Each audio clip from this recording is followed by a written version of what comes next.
അല്ലാഹുവേ നീ ഖൈർ നൽകണേ തമ്പുരാനെ, ആഫിയത്തുള്ള ദീർഘായുസ് കൊടുക്കണേ തമ്പുരാനെ. ഒരു യതീമിന്റെ കഥ കേട്ടപ്പോ എനിക്ക് സങ്കടം വന്നടോ. അതുകൊണ്ട് ഞാൻ പറയുകയാ, സഹോദരന്റെ മധു പറഞ്ഞതല്ല, പറഞ്ഞപ്പോ എന്റെ മനസ്സിൽ കൊണ്ടതുകൊണ്ട് ഞാൻ പറഞ്ഞതാണ്. അതുകൊണ്ട് ഞാൻ നിങ്ങളോട് പറയുകയാണ്, ഇന്ന് തീരുകയാണ് 2025. ഇന്ന് അവസാനിക്കുമ്പോ ഒരു നന്മ ചെയ്തിട്ട് വേണം നീ തുടങ്ങാൻ. 2026 തുടങ്ങുമ്പോ നീ ആദ്യമായിട്ട് ചെയ്തതൊരു നന്മയാകണം പെങ്ങള്, ഒരു നന്മയാകണം ഉപ്പാ. ഒരേ ഒരു പ്രതിഫലം നിനക്ക് പറഞ്ഞു തരാം.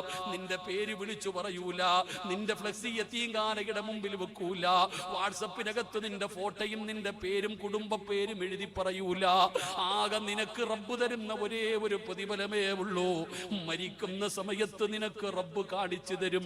ഈ യതീമായ 150 മക്കളിൽ ഒരാളെങ്കിലും ഉസ്താദേ, ഒരു കൊല്ലമെങ്കിൽ ഒരു കൊല്ലം, 6 മാസമെങ്കിൽ 6 മാസം, 3 മാസമെങ്കിൽ 3 മാസം, ഒരാൾ പോലും ഏറ്റെടുക്കാതെ പിരിയരുത്.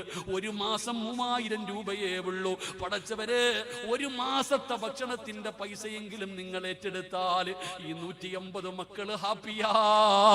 അവർക്ക് സങ്കടമില്ലടോ. അവരെ വീട്ടിൽ നിർത്തിയാണ് പഠിപ്പിക്കുന്നത്, അവരിവിടെ കൊണ്ടുവന്ന് അടച്ചിടലല്ല.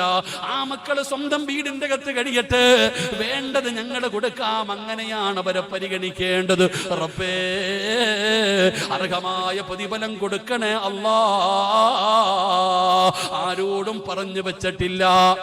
ചോദിക്കുമ്പോ ചാടി എഴുന്നേറ്റ് പറയാൻ, വല്ലാഹി ഞാൻ ആരെയും തീർത്തു വെച്ചിട്ടില്ല, ആരോടും പറഞ്ഞു വെച്ചിട്ടില്ല. സഹോദരങ്ങളെ, അല്ല മനസ്സ് കൊടുത്തവർക്കേ കൊടുക്കാൻ പറ്റൂ. ദുനിയാവിൽ അല്ലാഹു തരുന്ന പ്രതിഫലം മരിക്കുന്ന സമയത്ത് മലക്കുകൾ നിന്റെ കണ്ണിന്റെ മുമ്പിൽ കാണിച്ചു തരും. കൊടുത്താ കിട്ടുന്ന പ്രതിഫലം ഇതാണ്. വഅബ്ശിറൂ ബിൽ ജന്നാ. കണ്ണിന്റെ മുമ്പിൽ ഇങ്ങനെ സ്വർഗ്ഗം കാണിച്ചു തരും. ഇത് കണ്ടിട്ട് മരിക്ക്, ഇത് കണ്ടിട്ട് മരിക്ക്. ഇതാണ് റബ്ബ് നിനക്കൊരുക്കി വെച്ചിരിക്കുന്ന പ്രതിഫലം. ഒരു യതീമായ പൊന്നുമോളെ നീ ഏറ്റെടുത്തില്ലേ?